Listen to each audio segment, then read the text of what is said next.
Welcome to Brainish English Stories. Most people who knew Baptista Trewthen agreed that there was nothing in her to love, and nothing in her to hate. She did not seem to feel very strongly about anything, but still waters run deep, and nothing had yet happened to make her show what lay hidden inside her, like gold underground. Since her birth she had lived on St. Maria's, an island off the southwest coast of England. Her father, a farmer, had spent a lot of money on sending her to school on the mainland. At 19, she studied at a training college for teachers, and at 21 she found a teaching job in a town called Torre-upon-Sea on the mainland coast. Baptista taught the children as well as she could, but after a year had passed, she seemed worried about something. Mrs. Wace, her landlady, noticed the change in the young woman and asked her what the matter was. "It has nothing to do with the town or you," replied Miss Trewthen. She seemed reluctant to say more. "Then is it the pay?" "No, it isn't the pay." "Is it something that you've heard from home, my dear?" Baptista was silent for a few moments. Then she said, "It's Mr. Hedagan, David Hedagan. He's an old neighbour of ours on St. Maria's, with no wife or family at all. When I was a child, he used to say he wanted to marry me one day. Now I'm a woman, it's no longer a joke, and he really wishes to do it. And my parents say I can't do better than have him." "Has he a lot of money?" "Yes, he's the richest man that we know." "How much older than you is he?" 20 years, maybe more." "And is he, perhaps, an unpleasant man?" "No, he's not unpleasant." "Well, child, all I can say is this. Don't accept this engagement if it doesn't please you. You're comfortable here in my house, I hope, and I like having you here." "Thank you, Mrs. Wace. You're very kind to me. But here comes my difficulty. I don't like teaching." "Ah, you're surprised. That's because I've hidden it from everyone. Well, I really hate school. The children are awful little things who make trouble all day long. But even they are not as bad as the inspector. For the 3 months before his visit, I woke up several times every night, worrying about it. It's so difficult knowing what to teach and what to leave untaught. I think father and mother are right. They say I'll never be a good teacher if I don't like the work, so I should marry Mr. Hedagan, and then I won't need to work. I don't know what to do, Mrs. Wace. I like him better than teaching, but I don't like him enough to marry him." These conversations were continued from day to day, until at last the landlady decided to agree with Baptista's parents. "Life will be much easier for you, my dear," she told her young friend, "if you marry this rich neighbour." In April, Baptista went home to St. Maria's for a short holiday, and when she returned, she seemed calmer. "I have agreed to have him as my husband, so that's the end of it," she told Mrs. Wace. In the next few months, letters passed between Baptista and Mr. Hedagan, but the girl preferred not to discuss her engagement with Mrs. Wace. Later, she told her that she was leaving her job at the end of July and the wedding was arranged for the first Wednesday in August. When the end of July arrived, Baptista was in no hurry to return home to the island. She was not planning to buy any special clothes for the wedding, and her parents were making all the other arrangements, so she did not leave Tor-upon-Sea until the Saturday before her wedding. She travelled by train to the town of Pen Zephyr, but when she arrived, she found that the boat to St. Maria's had left early, and there was no other boat until Tuesday. "I'll have to stay here until then," she thought. "It's too far to go back to Mrs. Wace's." She did not seem to mind this. In fact, she was almost happy to wait another 3 nights before seeing her future husband. She found a room in a small hotel, took her luggage there, then went out for a walk round the town. "Baptista! Yes, Baptista, it is!" The words came from behind her. Turning round, she gave a jump and stared. "Oh, is it really you, Charles?" she said. With a half smile, the newcomer looked her up and down. He appeared almost angry with her, but he said nothing. "I'm going home," she continued, "but I've missed the boat." He did not seem interested in this news. "Still teaching?" he said. "What a fine teacher you make, Baptista, I'm sure." She knew that was not his real meaning. "I know I'm not very good at teaching," she replied. "That's why I've stopped." "Oh, you've stopped? You surprise me. I hate teaching. Perhaps that's because I'm a teacher." "Oh, no, it isn't. It's because I'm starting a new life. Next week I'm going to marry Mr. David Hedegan." At this unexpected reply, the young man took a step back. "Who is Mr. David Hedegan?" he said, trying to sound bored. "He owns a number of shops on St. Maria's, and he's my father's neighbour and oldest friend." "So, no longer a school teacher, just a shopkeeper's wife. I knew you would never succeed as a teacher. You're like a woman who thinks she can be a great actress just because she has a beautiful face, and forgets she has to be able to act. But you found out your mistake early, didn't you?" "Don't be unpleasant to me, Charles," Baptista said sadly. "I'm not being unpleasant. I'm just saying what is true, in a friendly way. Although I do have good reason to be unpleasant to you. What a hurry you've been in, Baptista. I do hate a woman in a hurry." "What do you mean?" "Well, in a hurry to be somebody's wife.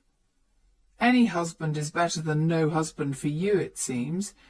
You couldn't wait for me. Oh, no. Well, thank God that's all in the past for me." "Wait for you? What does that mean, Charlie? You never showed that you felt anything special for me."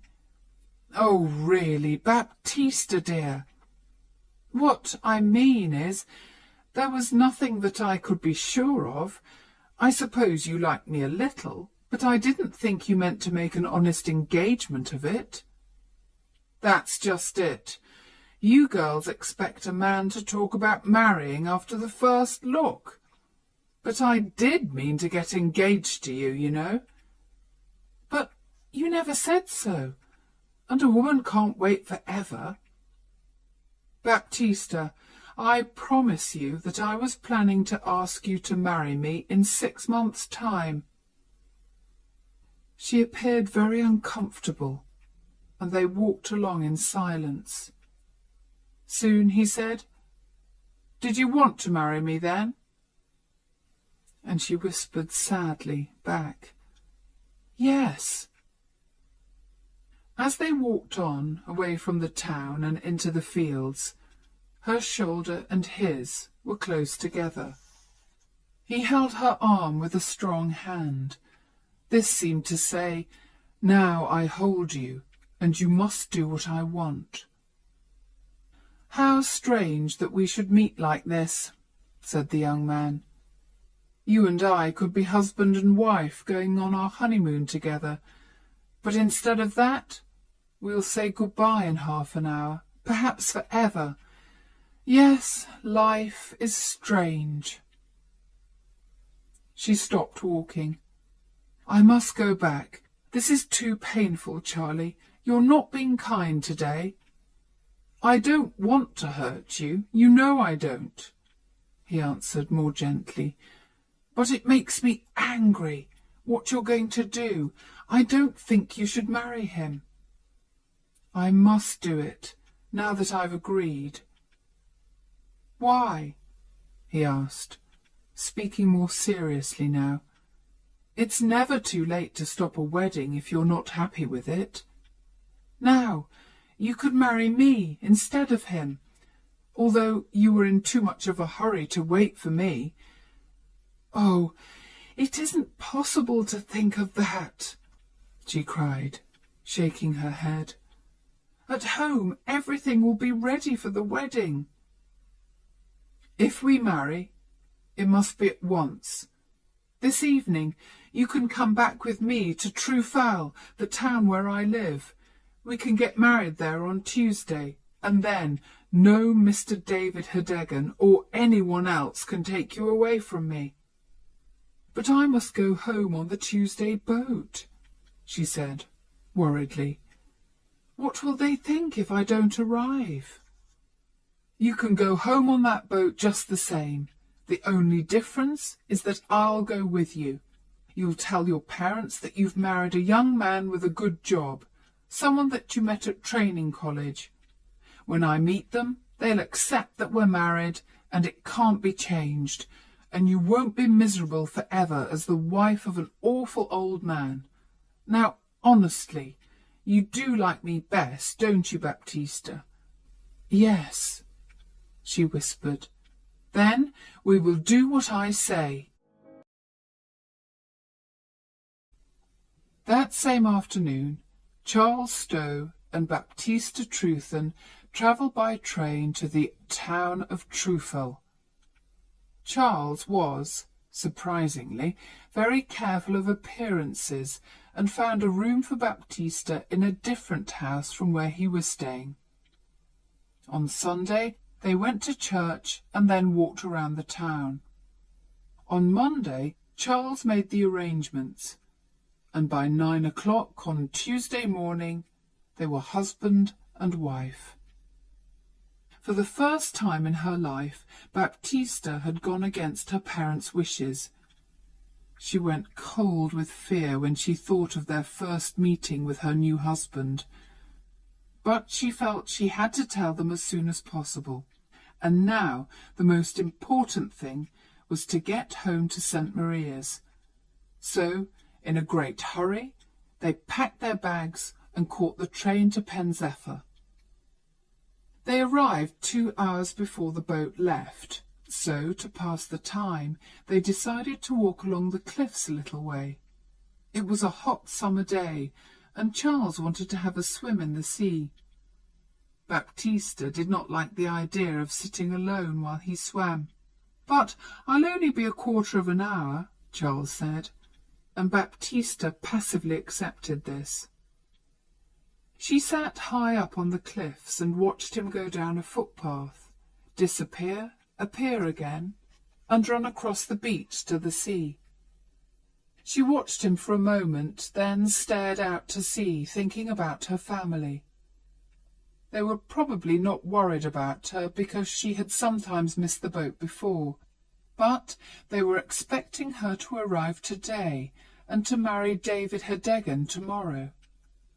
"How angry father will be," she thought miserably, "and mother will say I've made a terrible mistake. I almost wish I hadn't married Charles in that moment of madness. Oh dear, What have I done? This made her think of her new husband, and she turned to look for him. He did not appear to be in the sea any more, and she could not see him on the beach. By this time she was frightened, and she climbed down the path as quickly as her shaking legs could manage.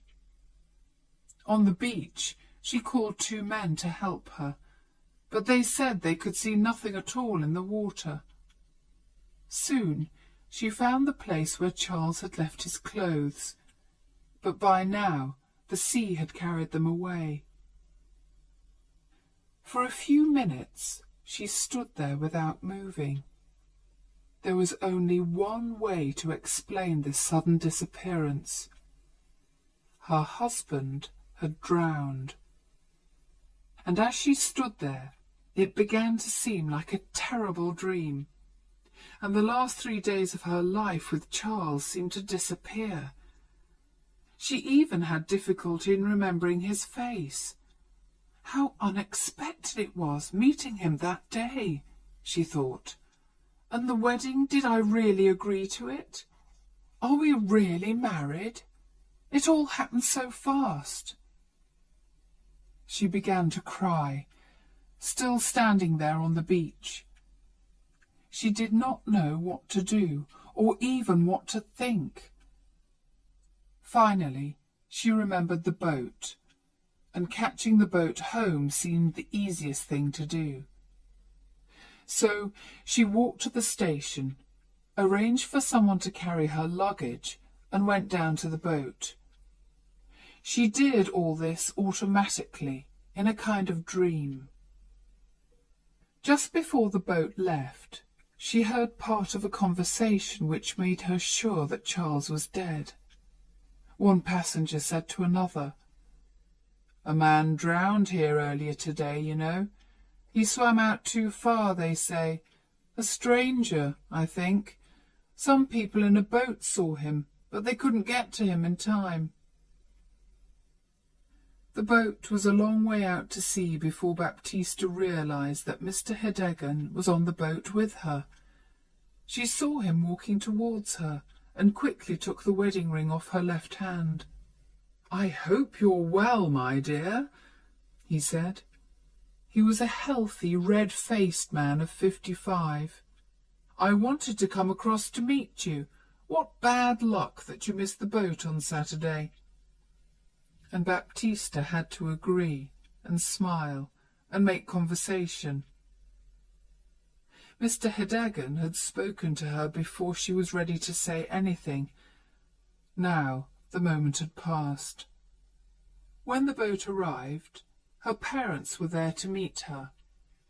Her father walked home beside Mr. Hedegan, while her mother walked next to Baptista, talking all the time.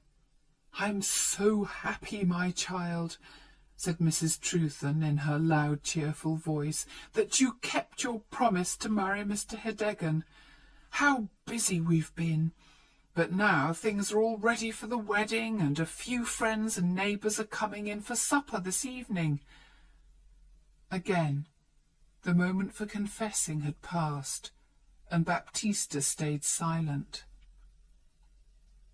When they reached home, Mrs. Trewthen said, "Now, Baptista, hurry up to your room and take off your hat, then come downstairs. I must go to the kitchen." The young woman passively obeyed her mother's orders. The evening was a great success for all except Baptista. She had no chance to tell her parents the news, and it was already much more difficult than it had been at first. By the end of the evening, when all the neighbours had left, she found herself alone in her bedroom again. She had come home with much to say, and had said none of it. She now realized that she was not brave enough to tell her story, and, as the clock struck midnight, she decided it should stay untold.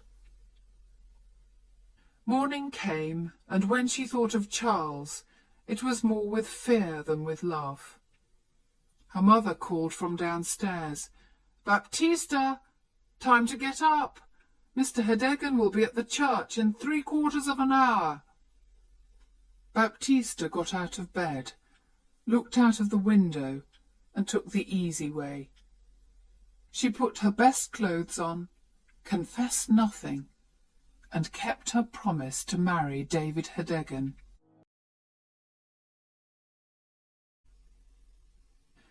Mr. Hedegan did not worry about his new wife's coldness towards him during and after the wedding. I know she was reluctant to marry me, he thought, but that will pass. Things will be different in a few months' time. During the wedding dinner, someone asked Hedegan about the honeymoon. To Baptista's horror, he answered, "Oh, we're going to spend a few days in Pen Zephyr." "What?" cried Baptista. "I know nothing of this." Because of her late arrival, Hedegan had not been able to ask where she would like to spend the honeymoon, so he had arranged a trip to the mainland. It was difficult to change these plans at the last minute, so she had to agree, and that evening she and her new husband arrived in Pen Zephyr. Their first problem was finding a hotel, because the fine weather had filled the town with tourists. They walked from place to place, Hedegan polite and friendly, Baptista cold and silent. Finally, they found an excellent hotel, which, to their surprise, was empty. Kindly Mr. Hedegan, who wanted to please his young wife, asked for the best room on the first floor, with a good view of the sea. "I'm sorry," said the landlady. "There's a gentleman in that room." Then, seeing Hedegan's disappointed face, and not wishing to lose a customer, she added quickly, "But perhaps the gentleman will agree to move to another room, and then you can have the one that you want." "Well, if he doesn't want a view," said Mr. Hedegan. "Oh, no, I'm sure he doesn't. And if you don't mind going for a little walk, I'll have the room ready when you return." During their walk, Baptista was careful to choose different streets from those that she had walked down with Charles, and her white face showed how difficult this visit was for her. At last they returned to the hotel, and were shown into the best bedroom. They sat at the window drinking tea. Although Hedegan had arranged for a sea view to please Baptista, she did not look out of the window once, but kept her eyes on the floor and walls of the room. Suddenly, she noticed a hat on the back of the door. It was just like the hat that Charles had worn. She stared harder. Yes, it was the actual hat. She fell back in her chair. Her husband jumped up, saying worriedly, "You're not well. What can I get ye?" "Smelling salts," she said quickly, her voice shaking a little. "From the shop, near the station." He ran out of the room. Baptista rang the bell, and when a young girl came, whispered to her, "That hat, whose is it?" "Oh, I'm sorry, I'll take it away," said the girl hurriedly. She took the hat off the door. "It belongs to the other gentleman." "Where is the other gentleman?" asked Baptista. "He's in the next room, madam. He was in here. But I can't hear him. I don't think he's there." "He makes no noise, but he's there," replied the girl. Suddenly, Baptista understood what the girl meant, and a cold hand lay on her heart. "Why is he so silent?" she whispered. "If I tell you, please don't say anything to the landlady," begged the girl, "or I'll lose my job. It's because he's dead. He's the young teacher who drowned yesterday. They brought his body here, and that's why there's nobody staying in the hotel. People don't like a dead body in the house. But we've changed the sheets and cleaned the room, madam." Just then, Herdegen arrived with the smelling salts, and the girl left the room. "Any better?" he asked Baptista. "I don't like the hotel," she cried. "We'll have to leave." For the first time, Herdegen spoke crossly to his wife. "Now that's enough, Baptista. First you want one thing, then another. It's cost me enough in money and words to get this fine room, and it's too much to expect me to find another hotel at this time of the evening. We'll stay quietly here tonight, do you hear, and find another place tomorrow." The young woman said no more. Her mind was cold with horror.